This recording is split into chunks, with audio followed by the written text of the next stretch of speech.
So, good news. Yeah. Good news. Yeah. I got the door that we talked about last week. You found a door. I had the match. Bad news. I didn't get Kid Bandit through the door. no. Good news, though. To temper that, good news.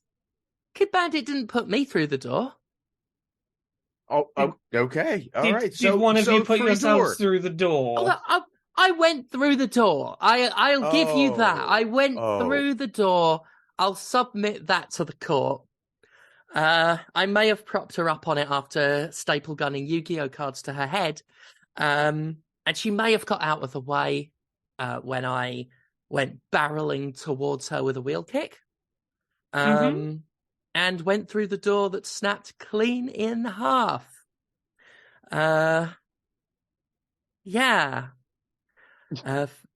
Also, congrats to Phoenix for working on that door to make sure it would be the loudest fucking snap on earth. As I cleanly broke the door in half and it snapped over me like the jaws of an alligator. And that was immediately before Kid Bandit put a trash can in front of my face, climbed the turnbuckle on the opposite side of the ring and flew across and drop-kicked it into my head. Then we, at the end, we each had a Pokeball. We circled each other. We threw the Pokeballs, and I can't wait to see how it turned out, because each Pokeball exploded in a shower of thumbtacks that covered the ring. And if that eventual clip does not make it on the rounds on wrestling Twitter, I will call shenanigans, because it was gorgeous. Went through a table, obviously. Got attacked by a barbed wire blood shark. All that is to say that the door I spoke of last week did lead towards, or certainly part of, the best fucking match of my life. Oh my God. Kid Bandit is incredible to work with. Wonderful to make bleed. And just an absolute joy to pulverize. And to be pulverized by. I'd also like to just address a friend of the show and a friend of yours and mine, Laura Echo, who was there as part of the Sterling section. Just the group of queers that turn up every wrestling show and make some noise. Just like to let you know, Echo. Thanks. You and Amy both. I believe it was Amy on the other side. Sitting me in a chair and holding my arms at either side so that Kid could kick my head off, while I screamed to Echo, "I was at your birthday party." That was the kick that wasn't pulled either, Echo. I'd just like you to know. That was the one that made full contact with my head. Thanks. But yeah, thank you everyone who came out to it. To those lads that gave me a cheeky J afterwards. To Fee for being there for the biggest match of my life. And True Grit, of course, the promotion that saw the potential that we could have in the main event. And allowed us to prove it. Because we really did. It is a 20-minute hardcore banger. That sounded like something I'd say on Mr. Favourite Son. It was a trans death match in a church, as Kid Bandit is calling it. And it really did come close to deathmatch at certain points. It's incredible. It's going to be out on the True Grit YouTube channel at some point, and I'll be promoting it to high heaven. But my God, if you only ever watch one wrestling match I do, make it this one, because there's a boggling.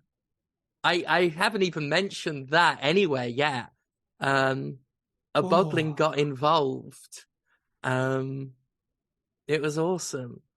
Kid Bandit just screaming, "What is that?" Me yelling, "It's a boggling." Bashing her in the face with it and then screaming, "And it's awesome," before choking her out with the tail. It's just worth looking at. It's worth watching. There's a Minecraft sword, sure. Yeah, So anyway, that was my weekend. I am covered in bruises. How are you two? I am no longer in Germany. Aha! I was in Germany and I saw too many video games. Any amount of video games is too many video games. I mean, but you saw a lot. I saw a lot. I went to Gamescom and I did that thing that happens when you go to like big like press event trade show type things where you have to like see a game and then like 2 minutes later sit down. You gotta put cogent opinions about it together right now. I've seen so many video games and formed so many video game opinions. This is ostensibly a video game show, but I don't like how many video games I've done. It's too many. I never have to do that again. Right. No more. It is so like you forget a little bit, right? And then, because it's been years since I've had to do that. Many, God, going on a decade almost since I've had to do that.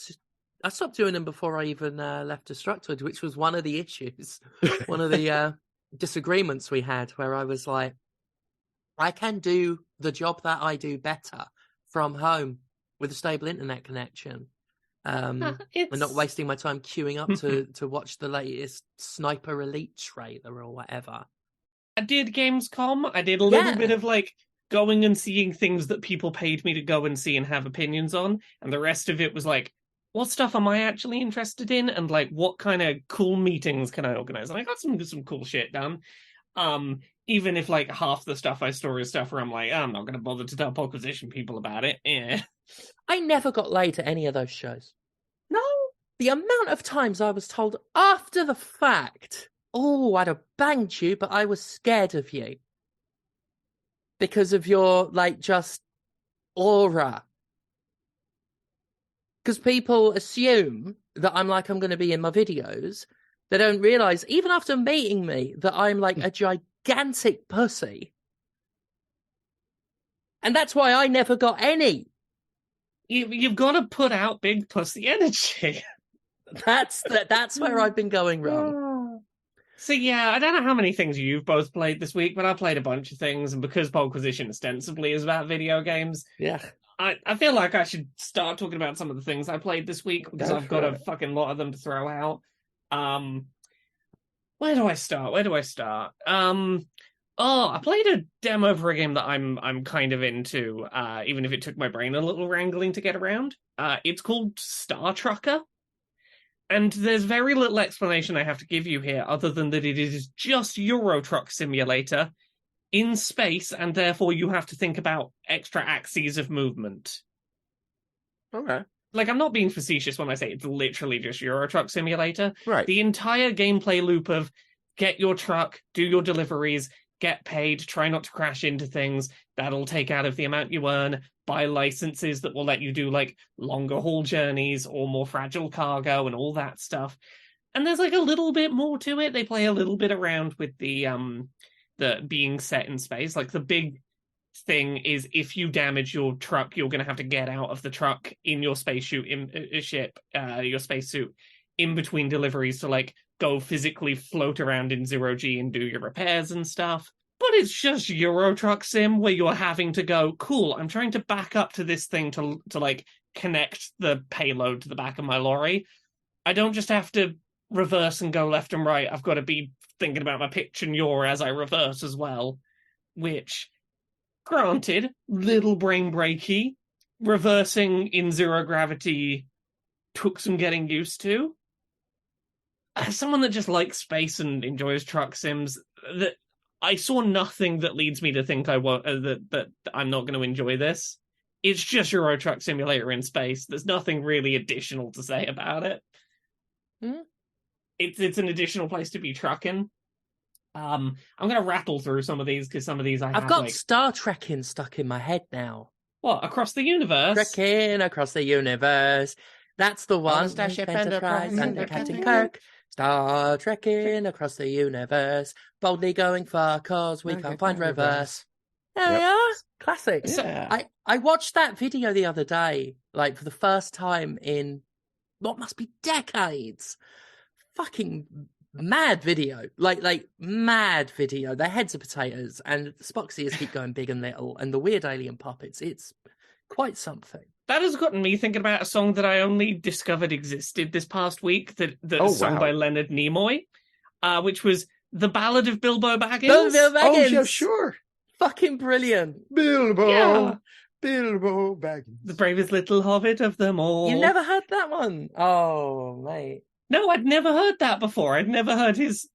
I like the bit in the middle of that song where Leonard Nimoy just starts like quoting plot points from The Hobbit as if he's very specifically as if he's like he watched the film and is doing a book report and he's trying not to get too specific so it's not too clear he didn't read the book. He's like he wrangled with Gollum, fought a troll.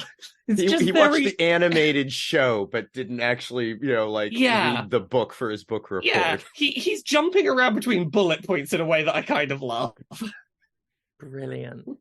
But yeah, other stuff I played. I'm trying to get some of the stuff that I have like less to say about out the way. Pizza Possum. I'm very excited for Pizza Possum, having played it. The entire concept is you are a possum trying to steal and eat as much food as you can without getting caught by the cops. And if the cops spot you, you gotta waddle away as quickly as you can and break line of sight and hide in a bush. You can get back to eating as much food as you can. There are other little gameplay mechanics going on with it. You can get like little power-ups. There might be things like bones you can drop on the floor because the cops are dogs and you distracted them, or some energy drink you can chug to speed yourself around. But generally speaking, you are just trying to eat as much food as you can as quickly as possible to eat enough food that the gate will open to the next area where you go eat even more food.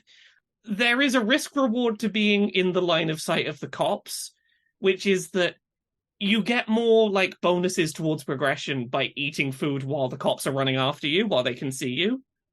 But you slow down as you're eating. When you eat, you start to get sort of bigger and chunkier as this possum, and it takes a second for that to go down.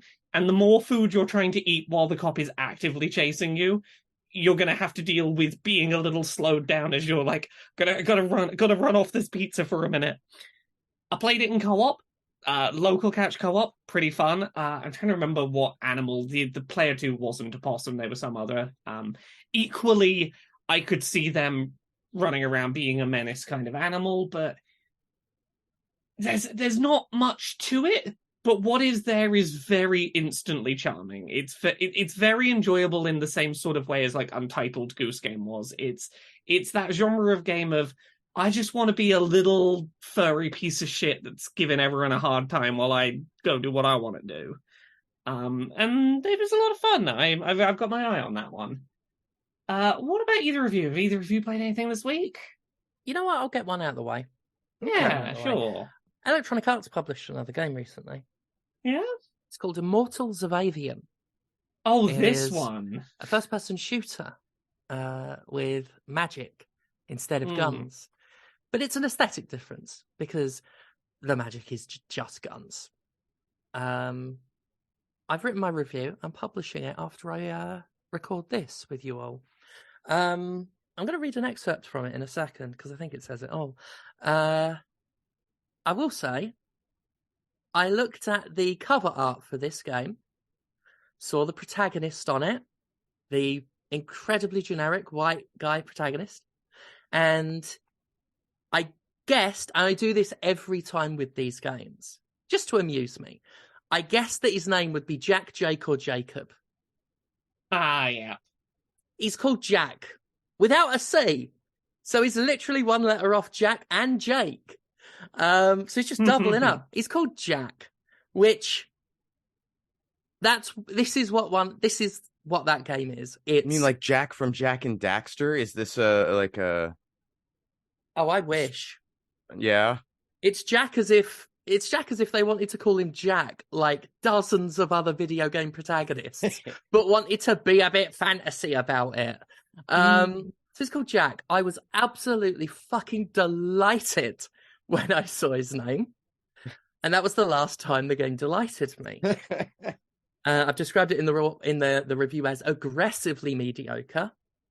As a game, it is very reminiscent of the mid Xbox 360 PS3 era games. Your Quantum Theories, Haze, Inversion, that kind of thing. I have to stress, as I've been having to stress, that when I say that, I don't mean it's a charming throwback. When I say it's like Quantum Theory, I mean it's as charming as that was. Less so, in fact. Combat is barely worth talking about. It's just first-person shooters. You got blue magic, green magic, red magic. Red is basically shotguns. Blue is basically snipery pistols. And green is basically assault rifles. All with unresponsive controls and everything. But it's... the game's not unbelievable. Basically, this game has made me question the meaning of the term uninspired. Because we call a game uninspired when it's generic, boring, very similar to other stuff. But this game, I can't call it uninspired.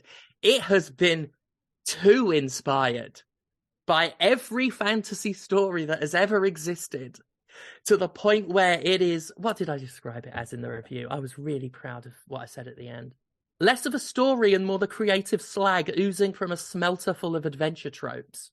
That's the kind of game this... I'll just read this bit where I summarise the plot in the review. There's this war called the Everwar because it's a war that's lasted forever. Nations are fighting over magic, which some people are born with and some people aren't. Society is consequently segregated between the magical magni and the less magical lightless, leading to the kind of prejudice you've seen in about 100 stories with this exact same basic premise. Cue an obligatory surface-level take on inequality via fantasy bigotry TM that stops at saying oppression's mean because the plot's too timid to say anything more culturally relevant. If you guessed that Jack... lol, was born as one of the so-called lightless, but suddenly has magic spraying out of his cock after his home is attacked by an evil empire and he gets salty about it, you don't get to feel clever because it's so obviously what happens. For extra points, Jack's initially against signing up for the war until his mawkish friends die, at which point he's ready to slaughter thousands of soldiers who wear faceless helmets to keep said slaughter comfortably depersonalized. There's one scene, just one, where Jack chides the token jerk-ass character for shooting a single wounded enemy. I could only roll my eyes because, of course, there's a scene of specifically selective sympathy. Gosh, Jack's so compassionate for about half a minute before beginning anew his merry magic massacre. I detail more overwhelmingly trite scenes, but I think they qualify as spoilers. Despite each one being so narratively shop-worn, their reveals only made me sneer in disgust. Let's just say you'll feel more deflated than astonished when a certain villain takes her mask off. Oh, and there's the obligatory who are the real bad guys question, because again, of course there is. These aren't plot twists, they're plot affirmations. And that is basically what I think about this game. If you can predict it happening, it will happen. It is that much every trope, like to a frustrating degree. I think of when like a small child writes a story that's their story, but you read it and it's like the plot of The Animals of Farthing Wood or something. Like it's something they've seen and then rewrote and said it's their story because at that age, their brains are just impressionable sponges that just regurgitate ideas. As someone that 100% did that growing up, yes. Yeah, that, but again, only like when kids do it, it's kind of sweet. Whereas this just almost like there's a diagram to a fantasy adventure story, and they are just following it. There's only one original thing this game does, because all the puzzles, it's got fucking laser and mirror puzzles. Just to let you know what level we're at here. There's only one original thing this game does. There is a lash that you can use to latch onto grapple points and swing. Now, we've seen that a dozen times. But how's this for innovation? The grapple has a cooldown meter, which is separate from the cooldown that the grapple points have. The grapple points have a cooldown. There's no reason for this whatsoever, and it's only served to like inconvenience me a couple times. If I like miss a jump or something. I can see, like, in a boss fight that is predicated on the availability of these grapple points not being able to immediately go back and forth. But I know I've put more thought into this than I should have. Every boss just shoots the same magic you do. They just have long health bars and they whiz about the map, and you just shoot them until they dead. No, there is no puzzle. There is no like puzzly boss. There is no boss with a strategy. The most strategic you might get is, here's a thing that has a lot of damage soak until it opens up a big crystal on its head to shoot you, and that's a weak point.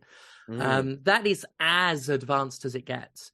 Everything else is based around, I've got a blue shield up, which means you should hit me with blue magic. That just repeated for hours. Color matching, wow. Color matching. Same goes for a lot of the puzzles. There are these weird, silly looking lumps of different colors, and if you shoot them with the right colored magic, then you open a door. We do that. We do that with infants. Yeah. It's Where's Waldo with primary colored tumors. That's what it is. I won't get into all the nitty gritty about how it's like unresponsive and badly animated and everything. Actually, I will talk briefly about the animation. It reminds me of Heavy Rain. It's so uncanny, and the character models appear to be motion captured, but I can't be sure. They're all weirdly exaggerated. And it's the first time I've ever had to accuse character models of trying too hard. But it feels like they're trying too hard to look human, which doesn't help with the fact that they have overly mocapped faces, but important things like eyes aren't moving with as much animation as the mouths. And I'm pretty sure the lip syncing's off. So it's just all a bit creepy. I don't like it. And even though it looks like decently made enough, like it's like I said, it's unresponsive and not well put together in terms of button layout and stuff like that. There's a little bit of incompetence, but there's no shortage of effort. But it still somehow looks cheap and empty, which I think again has to do more with incompetence than not having the tools, because the game looks nice enough, but they'll get NPCs and they'll plonk them in the middle of the room looking at nobody and give them a conversation animation routine. So they're nodding their head and emphatically gesturing and talking, silently talking to nobody. And so everyone just looks like they've lost the plot. I also think that we're meant to believe the characters, at least the main ones, are likable. So I think what they ended up with was accidental. I don't think they meant for them to come across how they do, which is not affable and likable and relatable. It's such a mediocre, like it's somehow extremely mediocre. They've exaggerated mundanity. And that is sort of impressive. Wow. So yeah, aggressively mediocre, as I've called it, and just it's been a long time since I've seen a story this unoriginal. Like, holy crap, are they hitting every trope they can? Yeah. What about you, Conrad? You played anything this week? I did. I somehow did not get the memo that there was a Jet Set Radio inspired game coming. Oh, yes. I have started playing around with this. I've not put nearly enough time in. And I probably haven't either, but it's called Bomb Rush Cyberfunk. It came out on Switch a couple of weeks ago, and it's gonna release and on PC, and it's gonna release on PlayStation and Xbox next week, or this weekend, I guess. And it is, when I say Jet Set Radio inspired, maybe it's over inspired by Jet Set. No, if you like that game, it's got a lot of similarity to that. You are a member of a street gang, but in the tutorial, you were a different guy named Foe, who Ugh. I guess was one of the three like competing graffiti taggers in the city. And you get your head chopped off Yeah. by another one, and now you've got a stupid looking robot head on that just looks not great at all. And you join a street tagging gang to take over the various zones of the city with your graffitis and doing sick lines on various grindable paths. It's that. The music's great. They brought back one of the people involved in the music for Jet Set Radio. They brought him in, and some indie artists, and soundtrack's great.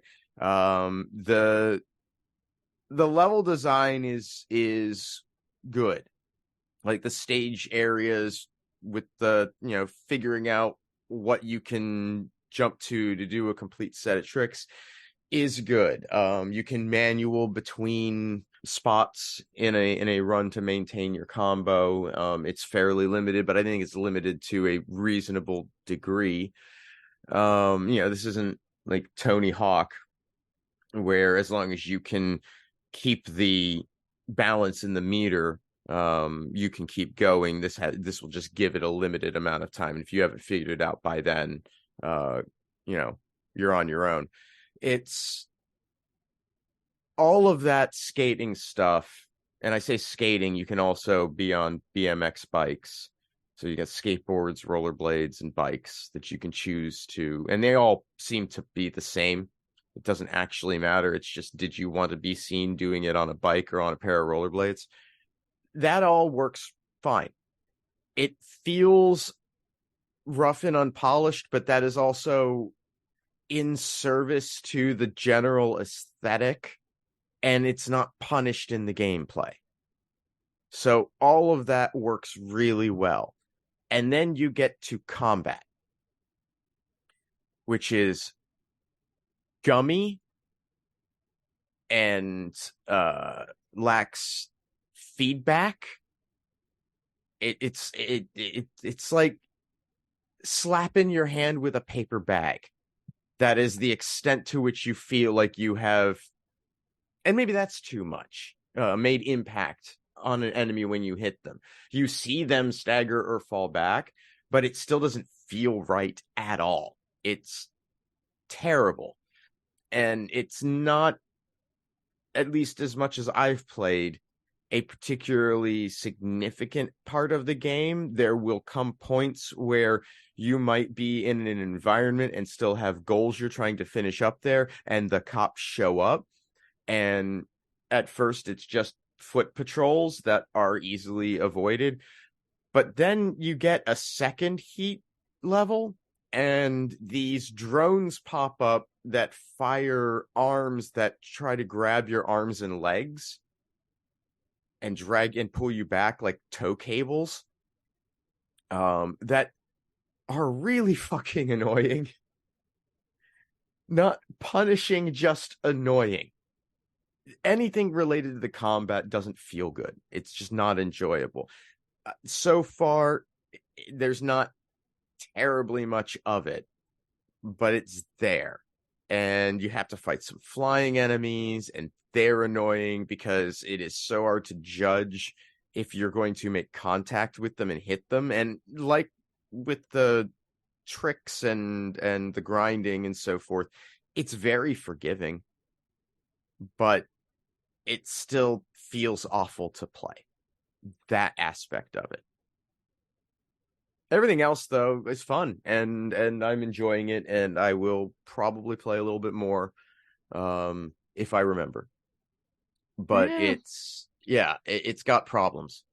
I played a little bit of this on a flight, and I didn't get far enough in to really have much combat to play around with. I'm enjoying the stuff that isn't combat. We'll see how I feel about it when I've done combat a couple more times. Yeah.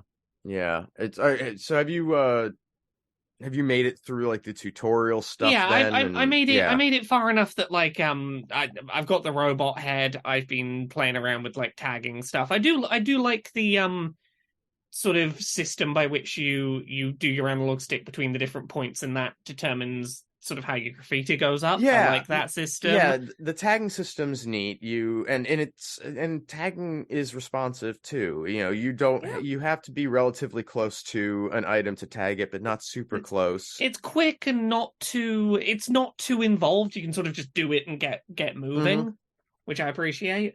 Yeah. I like that. And I like that the specific patterns are tied to the specific tags, so that if you really wanted to get good at doing a specific tag, you could consistently do it if you wanted to. But it also means that like if you're in a hurry, like, oh shit, I gotta throw up a tag right now, you don't have to stress about doing the one that you usually do, and can just get something up, just tag and go. Right. And I think that aspect of it works well. I want to put more time into it. It's just finding the time. Yeah, it's I think I know exactly where you would be in the game yet if you haven't had complaints about combat. And yeah. As I say, I played a little bit on a flight, but not much at all. Yeah, it's on my list. But the levels are pretty cool. And they have lots of well, laid out and identifiable lines to play on. And I like that. And I like that I don't have to overthink any aspect of those skating sequences. Yeah. So, yeah. But, nice.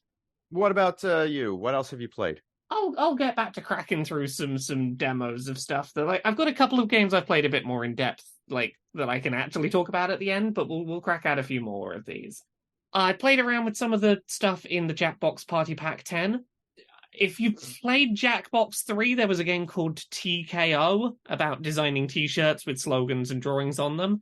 There is a new TKO, TKO 2, and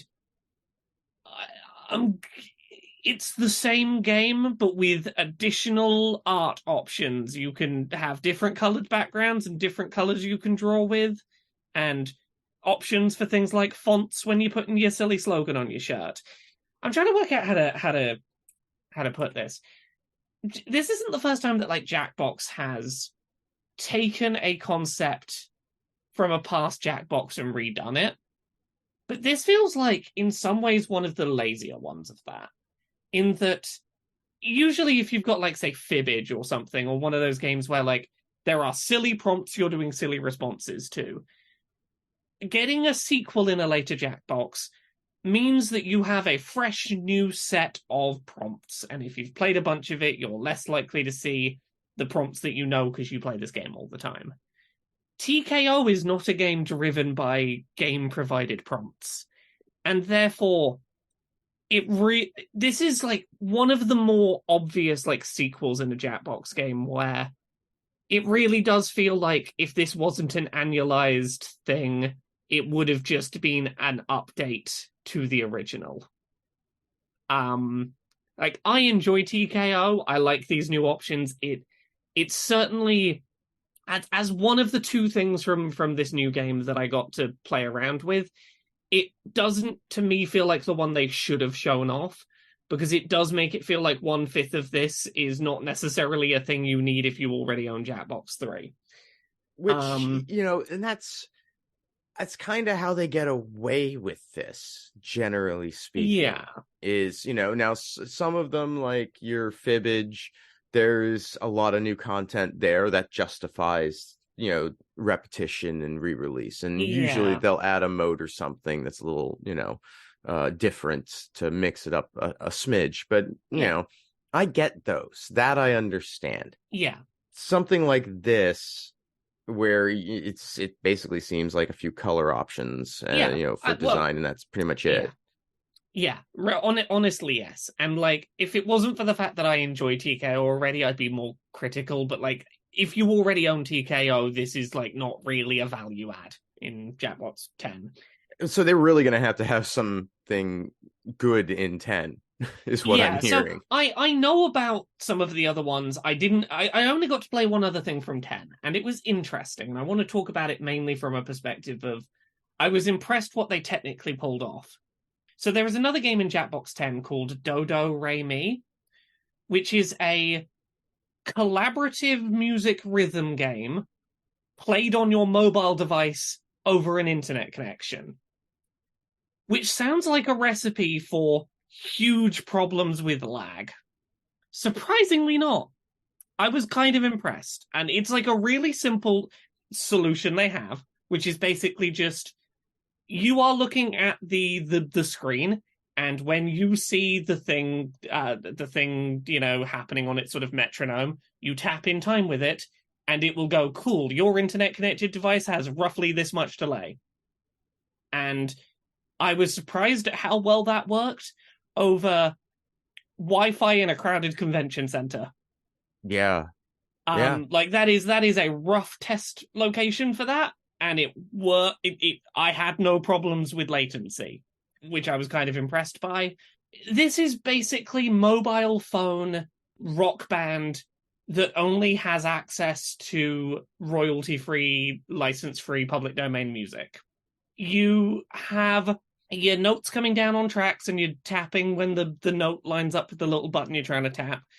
Difficulty is kind of determined by instrument that you select to play. Like, you start with your very basics, like, I'm going to play the guitar or the drums or whatever to this track, leading to, like, more complicated note tracks for instruments such as constant screaming is an instrument choice.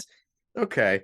It's a really simple idea, and it wasn't until, like, I realized I had the option to play the constant scream as a high difficulty instrument that I was like, okay, you've got a bit of a gimmick going here. And basically, you're all playing your own little solo music rhythm games on your phone along with the song that's playing on the TV. And then at the end, it converts what you did into a MIDI file, sends it back to the game, compiles everyone's performances together, and you get to hear what it was you collectively created while hoping that it was good enough that a carnivorous plant doesn't decide to eat one of you. Okay, I kind of like this. It's a little limited by the fact that it's having to do royalty-free license stuff. But I like the fact that, like, there's a very sensible phase of it where you're just, like, seriously trying to play a game, and then you don't get to find out how off the wall it went until the end when it's all mashed together. And there is something pretty fun about that. The other games in this, I didn't get to see, but I can talk about the general concepts as I understand them. There's one called Time Jinx. Very vaguely, it's something to do with guessing the years that things happened. The lowest score wins. The closer you are to, like, if you were, like, 10 years off of when a thing happened, you get 10 points. You're trying to keep your score low. Okay. There's one. I mean, I like things like that, but I like trying to remember dates. I like things like that. The execution, like, it's going to depend on the execution. I didn't get enough out of that description to know whether I'm going to enjoy it. I have even less I can tell you about this next one. It's called Fixed Text. It was described as a game where it's like you're all kind of scrambling around editing a collaborative Google document. You're all editing the same text document in real time. I don't know what the game element is, but that's the mechanic. Okay. And the last one is one called Hypnotorious, which is a social deduction game. The general conceit is that you've all been hypnotized by a hypnotist to believe you are something else other than what you are. Like, let's say everyone has been told they've been hypnotized to be a dog, and one person in the circle will get told they've been hypnotized to be something else. Maybe it's a cat. It's not trying to find out who the imposter is. It's not trying to catch the odd one out. As I understand it, the way that it works is you are trying to work out whether you are or are not the person who has a different prompt to everyone else, without giving away what your prompt is or what their prompt is. You are trying to detect, is anyone else trying to do the same thing as me, or am I alone in this? Mm-hmm. Social deduction games like this, it entirely depends on how well you communicate that to the players, how it's going to go. We'll see. I did enjoy Dodo Re Mi. TKO to, you don't need to buy this to get the sequel if you already have TKO. The stuff I played this week. I played some Sonic Superstars, which is the new side-scrolling sort of 2D perspective Sonic. And I really enjoyed it. The best way I can explain why I enjoyed this is it's not quite Sonic Mania, which was very much trying to just completely straight-faced be a new classic Sonic game. This has a couple of its own, like, little gimmicks here and there that are trying to be like, what if we did new things in 2D Sonic? But unlike most times that I've played a modern Sonic game, it doesn't feel like Sega is going, here's a new mechanic, could this be the future of Sonic games? Can we do this in every Sonic game forever? Please love this mechanic. It feels a lot more like it's willing to just throw little ideas at the wall and see what sticks. There was a level that I got to go hands-on with that stuck out to me particularly, where it was a sort of techno cyber level where every time you went through one of these gates that were peppered throughout the level, you would transform into a different sort of voxel shape or different creature that would, for like maybe 10-15 seconds, you'd have like a different kind of gameplay thing going on, and then you'd pop back out the other end as Sonic and continue running around the level. And they were all really simple to understand little gimmicks, like, oh, you're a little octopus now and you can sort of paddle around in 3D space, sort of as if you were in water, or now you're a side-scrolling rocket and you're trying to dodge things in your way and go through boost gates. And all of these were, like, short and simple, required no explanation, took just a few seconds, and then they threw you right back into being Sonic running around. And I really didn't mind that. I think that the fact that, like, no one of these ideas felt like it was trying to upstage the fact that this is at its core about you doing classic Sonic, I didn't mind the gimmicks. And it's rare that I feel that way about a Sonic. The other thing that's a bit more consistently present through it is that you have a small handful of abilities you can unlock by finding hidden stages. I believe they're called Emerald abilities, that you can use them once per checkpoint to do things like fire yourself in a specific direction that might help you reach a platform that you're trying to get to, or summon a bunch of clones that'll sort of come across the screen and do damage to enemies for a second. And none of these ever felt necessary. I never saw anything in the level design where I was like, if I don't use this ability, I cannot. Like, I never felt forced to use them. But there were moments in boss fights where I was like, oh, if I use my one use of this in a boss fight to do this, maybe I can fight this boss in a slightly different way. And I liked having those options available. They were very unobtrusive. They didn't feel like they were banking the future of the Sonic series on this being popular. And that helped a lot in me actually getting to enjoy those mechanics. Other than that, it just feels like a well-designed side-scrolling Sonic game. If you like side-scrolling Sonics, this sure is one of them. Its gimmicks are surprisingly unobtrusive. What about you, Steph? You played anything else this week? More Baldur's Gate, obviously. Of course. Yeah, still good, still really good. What else? I played not deep enough to give a massive amount of opinions on, but I obviously had to check out WrestleQuest, the turn-based RPG centered around wrestling that came out. I had wondered when you were going to get to this. Yeah. Well, I don't know what to think about it. Like, part of it is because I'm a wrestler and feel like it's very surface level, but not in a way where you're trying to make it accessible. More in a way where it's like, why? The Macho Man was known for more than the Cream Rises to the Top promo. Right. It was a famous one, of course. The Cream rises to the top. You're the one that does the amazing Randy Savage. Oh yeah. Rises to the top. Fucking love it. But they've made so many references to it where I'm like, do something else. Yeah. I tried to play this and it didn't agree with my PC or something, and I didn't try very hard. But I did play it long enough to have the opening intro animation thing where it's showing it's like a kid's bedroom, I think, right?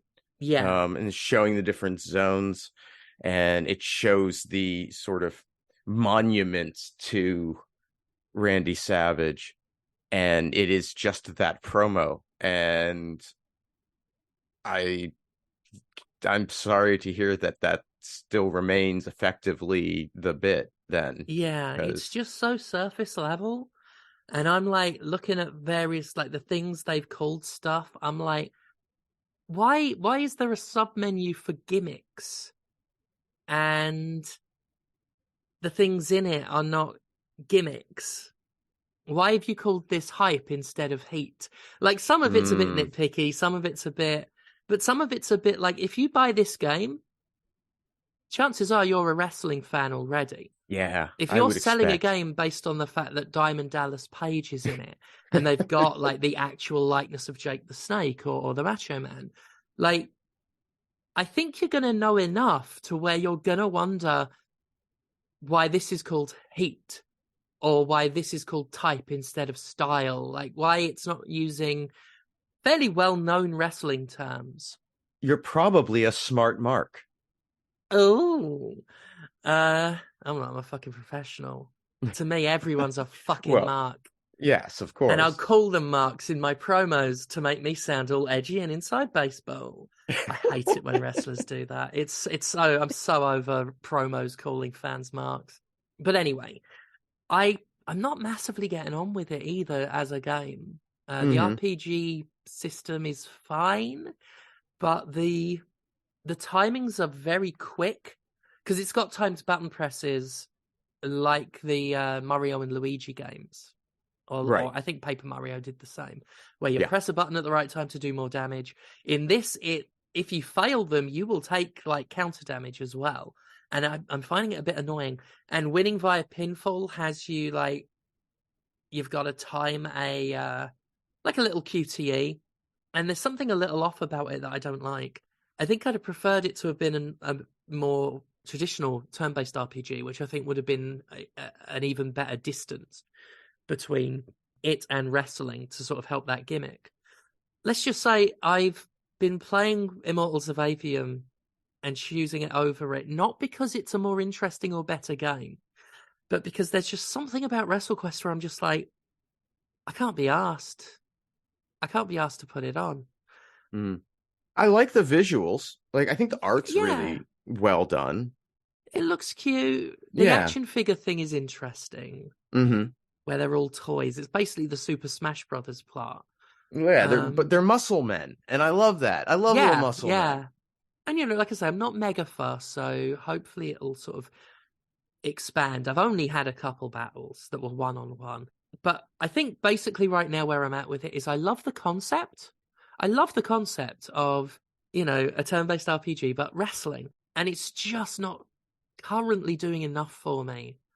It's so surface level in everything it does, where it had the idea and then didn't do much else because the idea is what sells it. Not that I think it's lazy. I just think the game is very confident that what it's doing is enough, where it's like, we got this. And I'm like, you could have done better. But my opinion may change next week. I will have to make myself play more of it because I do want to review it as, a game reviewer who professionally wrestles. I've got more insight into it than most people who are going to review it. So, yeah, I'm just not immediately taken. Plus, you can't make your own protagonist. That's the other thing I want to point out. Create a Wrestler is such an integral part of wrestling games. I know exactly how you feel, because grumble Ubisoft. This was one of the things that really frustrated me about Roller Champions, was that, like, at least that had customization, but it was monetized. And I'm like, you've got to let people, like, create their own custom characters in stuff like roller derby and wrestling. Like, certain sports just have designing yourself at the core. Yeah, this is the kind of thing. Like, it seems to have multiple protagonists. I just switched over to one, but until then, I was playing basically a Macho Man ripoff in a game that already had Macho Man. And the story is the character is sort of a huge fan of Macho Man and talks to the poster of him at night. And it's sort of adorable. But when you've already established the Macho Man, and then you playing someone who basically looks like Macho Man if he were Lemmy and sounds just like him, it's a little weird.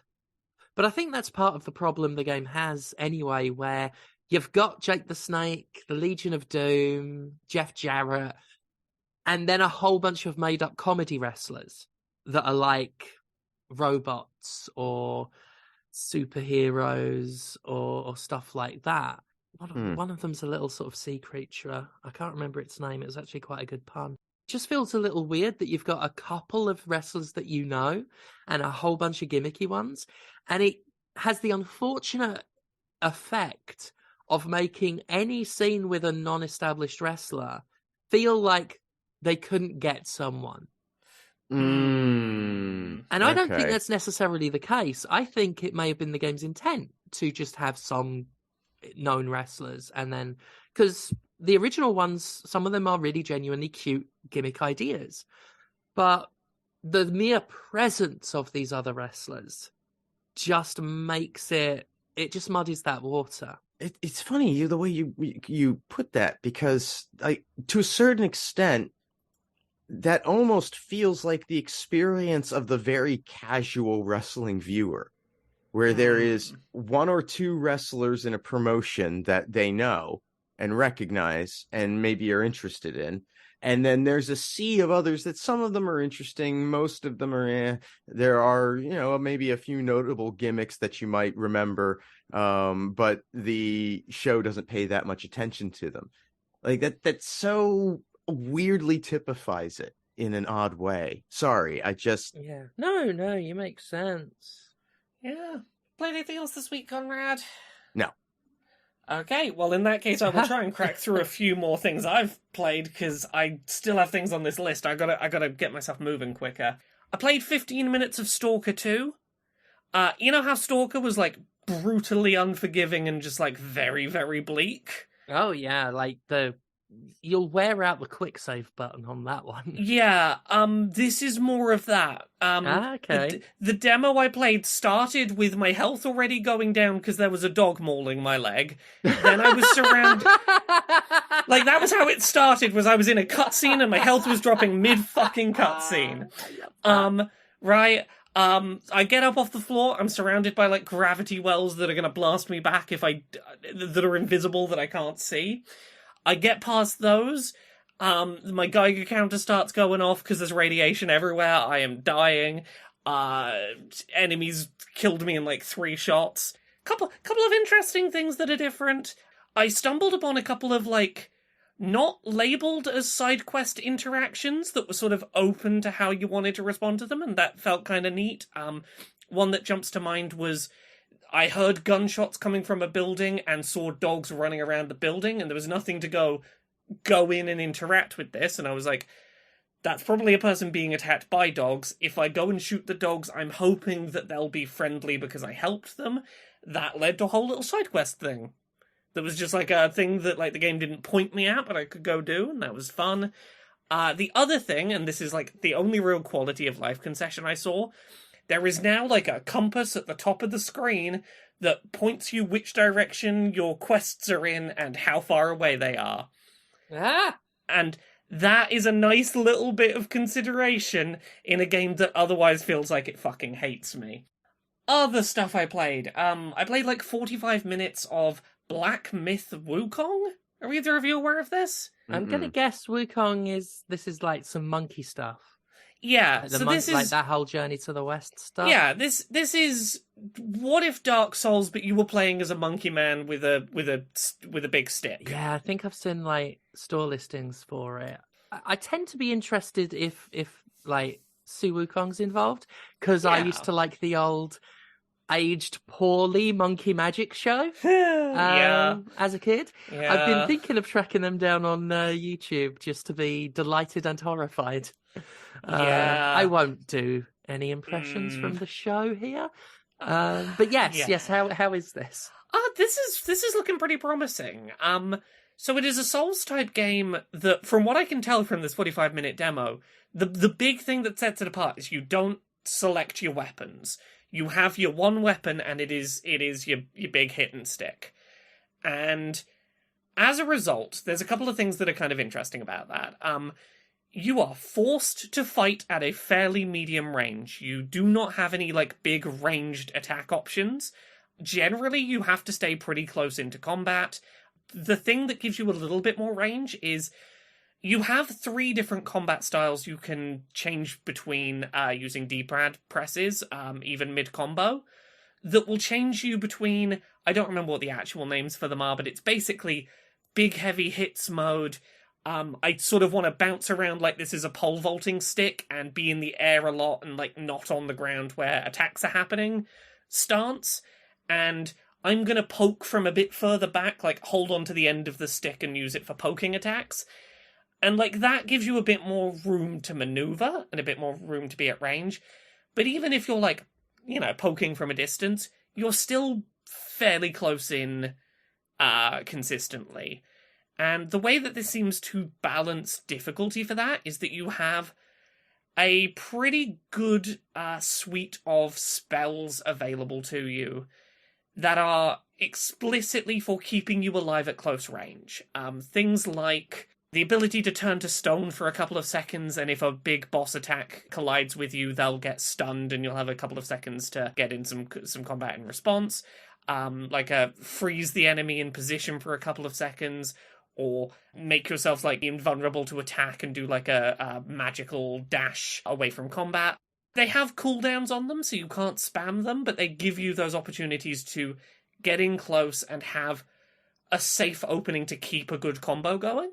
I really like some of the enemy design stuff. There is some really buck-wild, bonkers boss design going on. I can remember one boss in particular was, what if a big, like, bodybuilding man was a tiger drinking from a pool of blood that had a South London accent, like real sort of putting on the like Cockney cab driver twang, that challenged you to a fight to the death in his swimming pool of blood.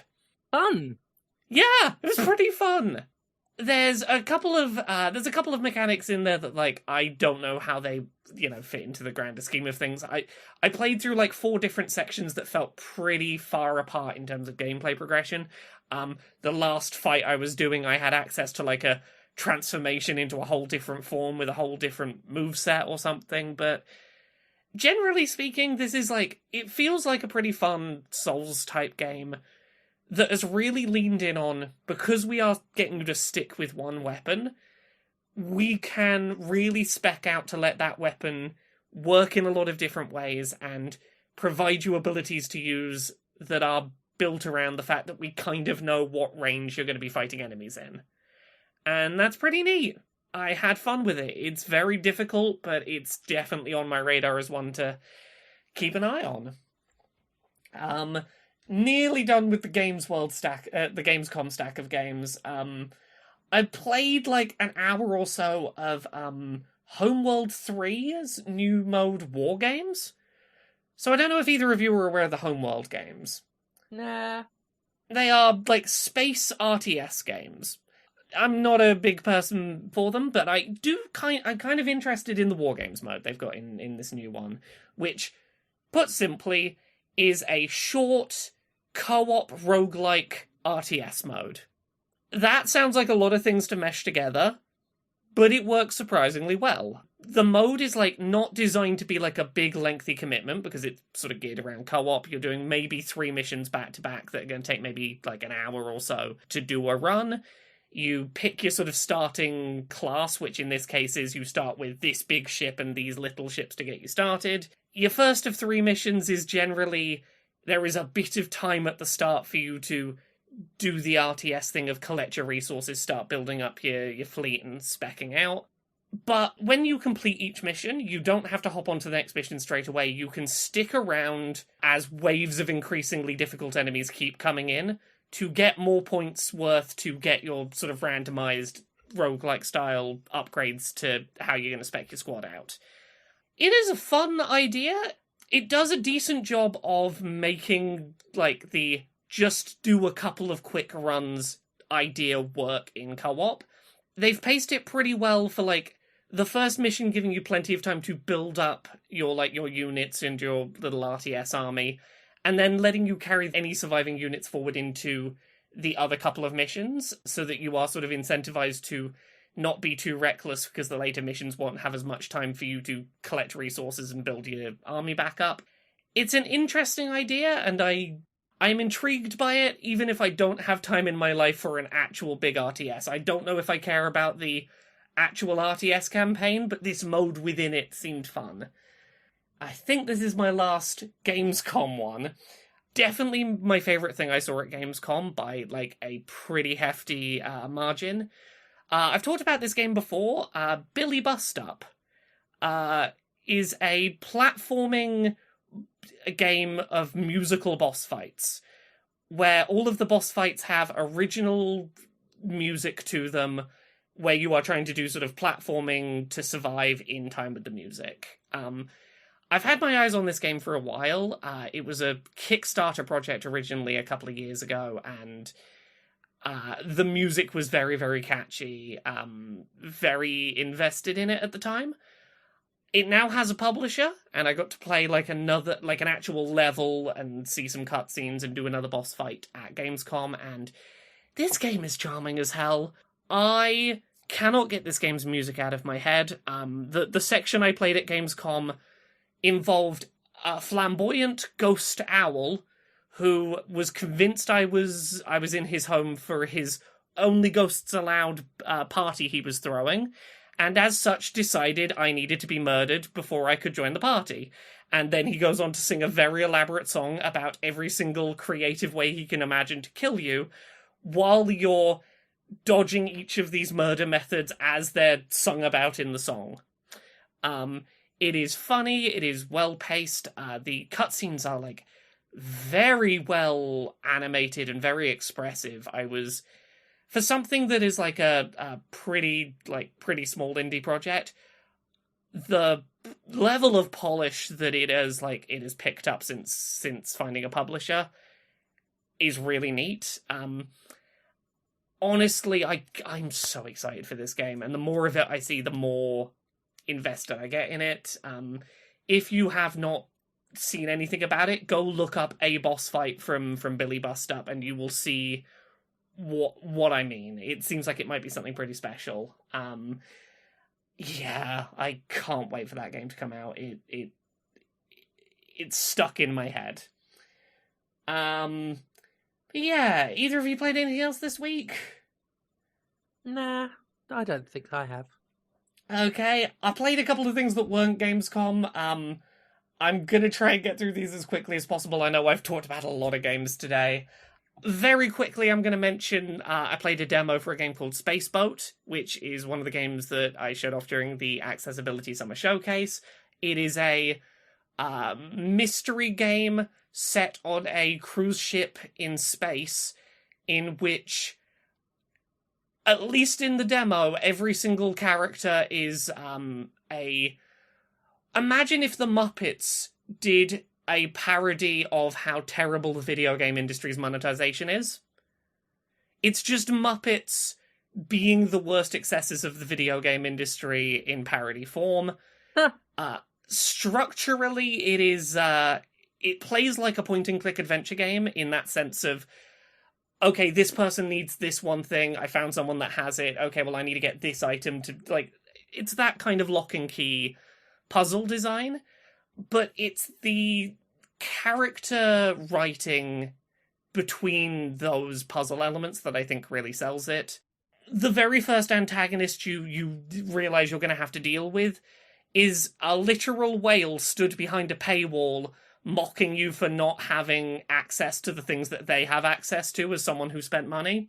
Nice and subtle. Yeah, nice and subtle. Who really, really, really just is set up to make you hate them and hate them and hate them right until you get the entirely optional moment where you can fuck them over as much as you like, get your little comeuppance. There's a couple of mechanical things I think it does interestingly, the main thing being kind of like a Phoenix Wright game. Sometimes some dialogue in a conversation will be highlighted a different colour. You can press a button, remember that thing that was said, you can now use it in dialogue with other characters that might open up more paths. It's charming in its own cheesy little way. I started playing a game called Sea of Stars. Sea of Stars is fantastic. I am hooked on this. My wife's playing this. Yeah. Yeah, I need to check that out. Yeah, so it is a top-down pixel art RPG. I'm very reassured to have been told it's like 25 to 30 hours, which, thank you for time-conscious RPG design. Mechanically, it's got a few really nice little tweaks. It is turn-based combat, but you are not locked into a particular turn order within your party. You pick what order you want your party members to attack in, and once all of your party members have attacked, that resets and you can pick a different order going forward. I really like that. It's got the Paper Mario mechanic of press the button when your attack lands to deal extra damage, press it to block incoming damage. I really appreciate that the game is like very upfront and open about the fact it does not expect you, in terms of how the difficulty is balanced, to be successfully hitting that every single time. It tells you to think of it as, if you successfully block some incoming damage or deal some extra damage, that is a great bonus. Be excited that it happened. Don't stress about it and think that you need to be hitting it perfect every time. And I appreciate that. There is also a really neat mechanic with how this game sort of incentivizes using a lot of your repertoire of moves. Sometimes an enemy will start preparing a big, powerful special attack, and when it does, you will see a countdown of how many actions before that attack happens, and a series of icons above their head. If you can hit them with attacks that have those icons associated with them before the timer runs out, they just don't get to have that turn. Like, they don't do the big attack, and they don't even just do, like, a regular attack. You stop them doing their big attack and have a turn of them not doing anything. And that sort of encourages you to play around a bit with using moves in your repertoire that might not be the most powerful, the thing you default to, makes them feel useful. There's a couple of other little mechanics I really like. They do the thing of your magic meter refills every time you do regular basic attacks. But also, doing regular basic attacks creates a resource that you can choose when to put into a character to make their next attack do extra damage or extra healing or whatever it usually does, but more, as well as adding elemental effects as well. So you can go, I'm going to do a regular attack, but I'm going to absorb some of those things that I hit out of enemies so that this regular attack doesn't use MP and still does like a magic elemental type. Put it all together, it is a fast-paced RPG that doesn't feel like it's wasting your time in combat. It just get in, do your fight, get out. The character writing's really charming. I've really enjoyed all of the characters that have been presented. My only real thing so far is it's a little plot-heavy in its first hour, doing its setup, but it sorts itself out a lot after that in that regard. I will have more to talk about next week, but Sea of Stars is really promising. The other one I've been playing that I'm going to jump right back to the second I finish recording this today is Goodbye Volcano High. Either of you aware of this? Nope. Not at all, actually. This is a narrative-heavy adventure game, one of your sort of Life is Strange style, choose-your-own adventure games, that I was kind of caught off guard by. Because it is a coming-of-age story about a bunch of dinosaur teenagers trying to come to terms with the fact that the meteor that kills the dinosaurs is about to crash into Earth and they're probably all going to die. Would you call that a metaphor? Is that a metaphor. Look, it might be a metaphor. It might be a metaphor. This sure is a story about a bunch of people trying to find meaning in life while wrestling with the, overwhelming dread that comes from the knowledge that the planet is dying, and the fact that there's not really much you can do about that, and that the potential, overwhelming despair of that makes it really hard to picture a future. They're amazing. They're just amazing. I could never imagine a scenario like that, and here this writer has come along and just... Look, it I'm not making fun. Yeah. I'm not making fun of them. Look, it makes no secret of the fact it is very much it's of our time. There is a meme at one point where on dinosaur social media someone posts, "I sure love living in such historically significant periods of time." Which, like, yeah, I feel that. But this is all a backdrop for a really interesting story about a bunch of teens trying to work out what they want to do with their lives. Without getting too deep into this, I really like this game's trans representation. There is some really good trans representation in terms of, like, not your typical stories you see told of trans characters. One very, like, non-spoilery example, there is a feminine trans man who talks about struggling with being perceived as who they are because of the fact that they also enjoy presenting femininely sometimes. Things like that I really appreciate. The main character is a non-binary person who their parents aren't taking their desire to be, to go be a musician seriously, but also, yeah, they're also not taking your identity seriously, and they're kind of the same journey you're on. All mixed in with a bunch of music rhythm gameplay. Your main character desperately wants to make it as a musician, so they've got their sort of, like, ticket to get out of town and go live their life, or at least that was their plan. And the music rhythm gameplay is really interesting how it's presented, in that you tend to have, like, 3 different kinds of input the game might be asking of from you at the same time, and it's about juggling these multiple forms of music rhythm input in increasingly challenging situations. One of them is just have the analog stick held in the right direction when things come to this center point in the screen. One is press this button when a circle closes in. One is push both of your analog sticks down at the same time when some arrows line up. And having to, like, keep on rhythm while paying attention to these multiple inputs at once is a really fun way of presenting the challenge of music. I really like the writing, I really like a lot of the character work in this, and it sure is a narrative that is hitting me close to home on a lot of different regards. I haven't finished it. I've played like 3 hours of it. I get the impression I'm like a bit over halfway. I'm maybe coming into the 3rd act, but it feels really promising, and I'm going to come back next week and see whether it's stuck the landing. So, yeah, there you go. That's all the things I played this week. Sorry that took me a bit. That's okay. It was a lot to get through. Yeah, not much to talk about on news stuff this week. We can get it out of the way pretty quickly. Starfield's coming out this week, and there's some weirdness going on with review code for that game, unsurprisingly. Don't know what the situation is in the US, but basically not a single outlet in the UK got review code for Starfield, including, like, The Guardian, Edge magazine, like, big outlets you would expect to have that game. This just hit me, because you had mentioned this ahead of the show, and it just hit me. The CMA hasn't approved the merger. Well, yeah, but I mean, here's the thing. No, I know, it's just funny to me that the coincidence, because it could very well be coincidence, but how weird and petty and oddly fitting would it be, I mean, if they decided to punish the UK by not providing review code? That sure would be a decision. That sure would be a decision. But this kind of came to a head specifically because of Eurogamer, because, like, Eurogamer had a weird fucking situation go on. So you're aware of Digital Foundry, the people Sure. who do their, like, the benchmarking performance people. the benchmarking people. They are a part of Eurogamer. They got code for Starfield, but under the agreement that Eurogamer's editorial department was not allowed to see the game. That's a weird thing to do if you did not also secure some sort of, like, NDA on the fact that editorial wasn't allowed to see it. Yeah, it's a weird one. I'm trying to find the exact quote, because it's weird.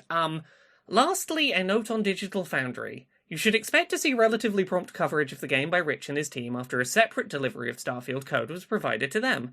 However, this was provided alongside instructions to me by Bethesda that no other part of Eurogamer were granted access.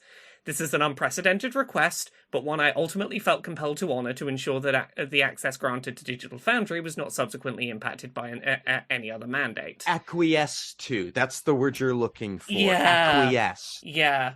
Update, an hour after Eurogamer posted an article, like, detailing this situation, and a bunch of other UK outlets were like, yeah, us too. What did the fuck did they think was going to happen? Yeah. It took an hour and 15 minutes before there was an update to this. We now have code. An hour after the publication of this blog, Eurogamer was provided Starfield review code by Bethesda. Yeah. Now, granted, it's like 48 hours before the game comes out, like, you know, but yeah, And you see, we used to use Twitter for this. But, you know, now Elon's gone and fucked it up. It's a weird mess of a situation, and it's very unclear quite what's going on there. But it's a thing to keep an eye out for, I guess. I would like to interject.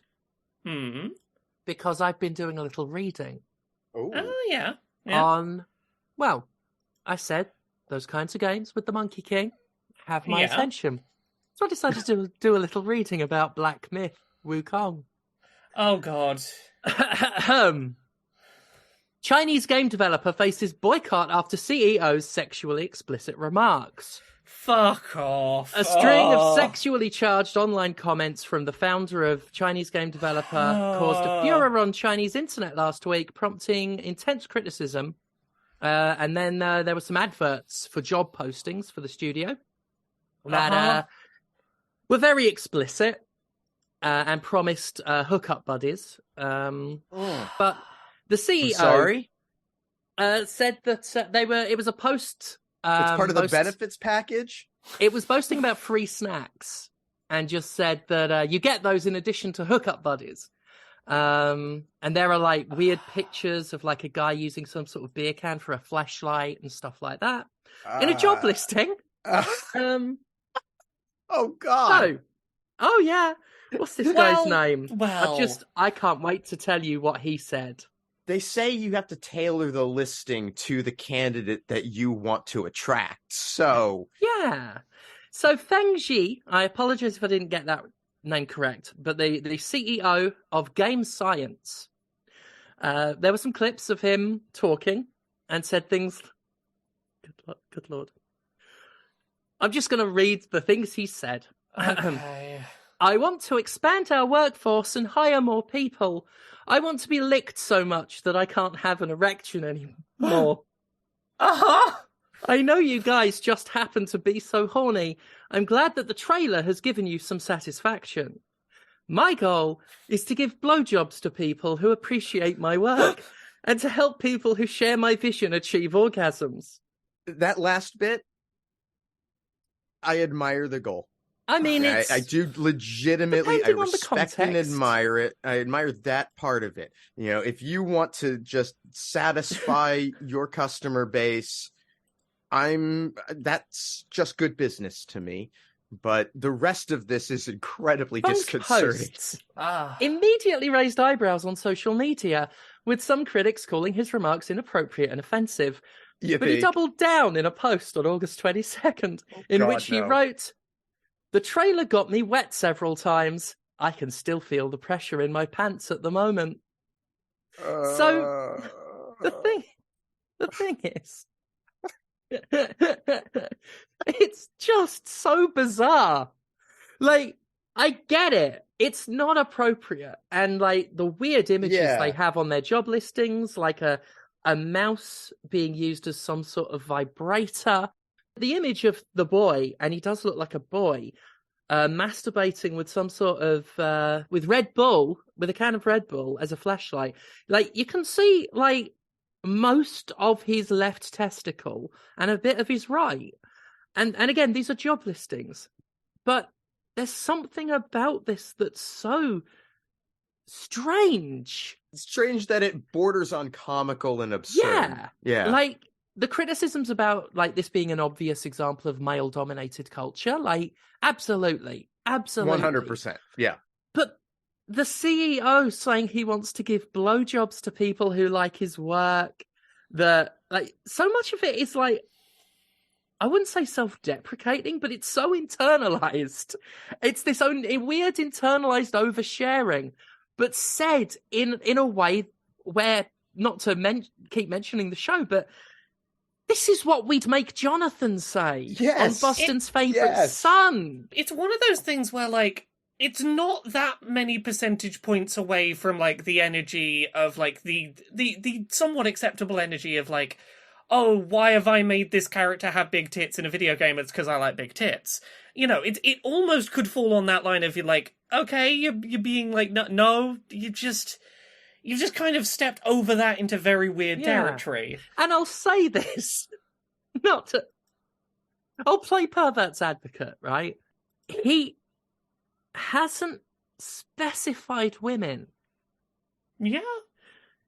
It has all been, like, he wants to give the blowjobs.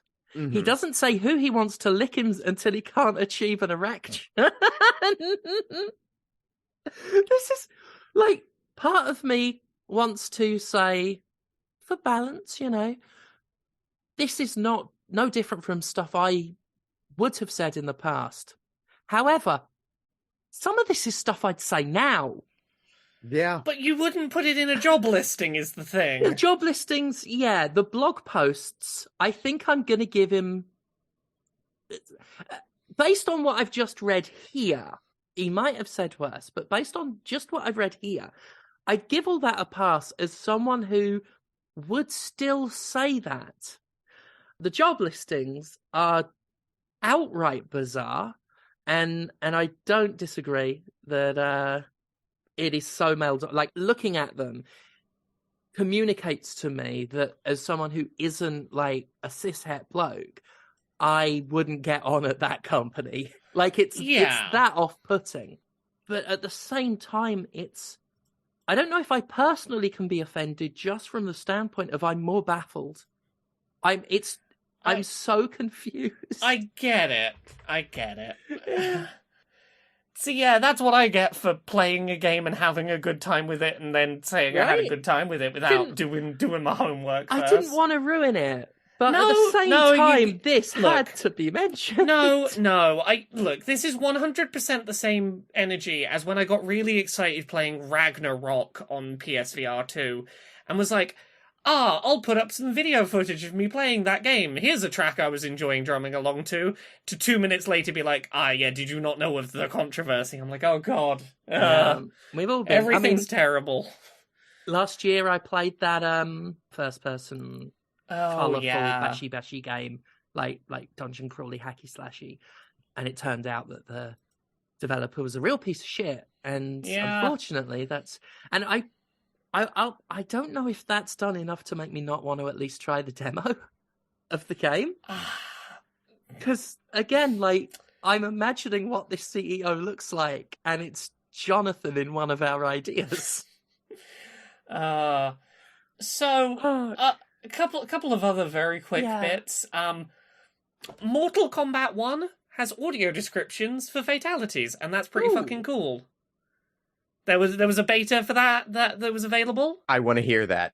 I want to hear it. That's it. That is a really fun way of doing accessibility, because it's not only is it like good to have audio descriptions, it's also very clearly a funny idea. Like, it hits on both levels. And it's something everyone can enjoy as well. It's not just, it's so perfect. Oh, I love that. So, I will note, there was a story that got a bit of flack this week around that.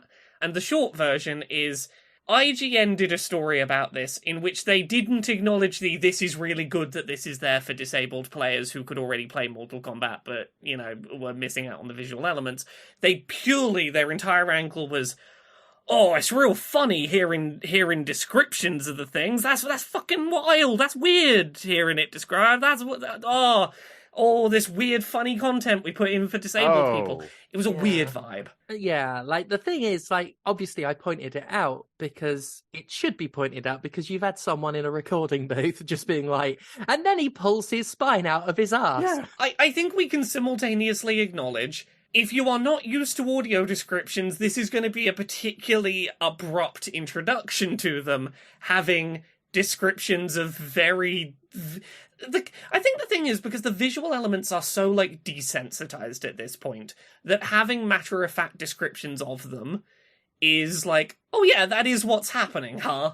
Like, it's still an accessibility feature, but nobody said that they can't be fun. I think that's what I like about it. It's not making fun of them, it's having fun with them, and I enjoy that. And that's the thing. It is, they are literally just a matter-of-fact description of the thing that is happening, and it just so happens that the thing that is happening is kind of fucking hilarious. So, yeah, I'm glad that's coming. And then the last one is, Baldur's Gate 3 hasn't been on Xbox, and there'd been some rumblings about maybe why that was. And we have a bit of insight into it now, because Baldur's Gate 3 is now going to be coming to Xbox, but not without some bending of some internal developer requirements from Microsoft. The Xbox Series X and the Xbox Series S both exist. And up until now, Microsoft has very much been of the opinion that if you're making a game for the Xbox Series consoles, the only difference between the Series X and the Series S can be visual performance, like frame rate, resolution. It has to be feature parity across those two platforms. And an exception is being made for Baldur's Gate 3. It's a small caveat, but it's that the Series S version won't have access to split-screen co-op. It's not a big difference, but it does come a couple of days after there was a tweet doing the rounds, and I can attest to this myself, that there was a lot of rumblings going on at Gamescom from developers talking about the fact that, like, the Series S is somewhat limiting some of the stuff they can put on Xbox in a few ways. This is the first bit of ground we've seen Xbox give on maybe a feature here or there won't come to the Series S. It's not a huge feature difference, and it's not necessarily indicative of anything big, but it is interesting, and I feel like it's worth noting that it has happened. Yeah. So that's a thing to keep an eye on for Microsoft's weird little double console thing this generation. Yeah. But yeah, I think that's it. I think we're done here. All right. Okay, cool. What else you done, Laura? Have you done anything else? You got any sort of irons in the fire, any of that? Tell me about them. I got a bunch of stuff in the works. You can find it all at Laura K. Buzz pretty much everywhere. I've got that good unified branding. Twitter, Twitch, YouTube, TikTok, Patreon. That's the one that pays the bills. Stories of Autistic Joy is coming out on October 19th. Look forward to that. What have I got coming up that I can actually talk about at the second? I've got an episode of Accessibility going up this Friday about Xbox's presence on the show floor at Gamescom and the interesting stuff they've been doing there for accessibility, for like physical booth space at conventions. That's really interesting. I think that's the main one I can talk about at the moment. You can go see a piece I wrote about a game called Mars Vice over on transrights.com, WRITES. It's a place where people write about trans stuff. The headline to that piece is, Mars Vice is the gay, trans, furry, anti-cop space adventure game I can't wait to play. Which goes into... I didn't have a chance to talk about it here today because we're already going long, but you can read that to find out about Berlin trying to rebrand ACAB as All Cops Are Beautiful, and the ways that inspired explicit pushback that created a gay, furry, anti-police corruption video game set in space by a bunch of trans creatives. It's an interesting thing. Go give that a read. What about you, Conrad? Where are you on the internet? You can find me at Conrad Zimmerman on Twitter, Instagram, Blue Sky, yada, yada, yada. You could buy anti-capitalist propaganda and officially licensed Jimquisition merchandise at mercenarycreative.com. And everything I do online gets supported through Patreon at patreon.com/fistshark. And you know who else has a Patreon? James Stephanie Sterling. I do. It's true. Patreon.com/Jimquisition. That supports this podcast, the videos, all of that. I also stream when I can at Twitch TV/Jim Sterling. My next upcoming wrestling match. Thank you again, everyone who turned up last weekend. My next upcoming wrestling booking is Sheffield. I'll be back in Sheffield again for Pursuit Pro Wrestling's first ever show. Pursuit Pro Wrestling is where I train under Liam Slater. I'll be part of their 10-person battle royale that they've called a 10-man battle royale. The joke will be on them when a girl wins it, I guess. But yeah, that show, First Pursuit in Sheffield, September 23rd. Ticket information will be, if you look up Pursuit Pro Wrestling, you'll get it. Hope to see you there. And then after that, I know I have another booking coming up in September where I'll be defending the PCW title, and same goes for October. But until then, I'll promote those closest to the time. Thank you all for listening, and we'll see you next week. Bye. Bye. Bye.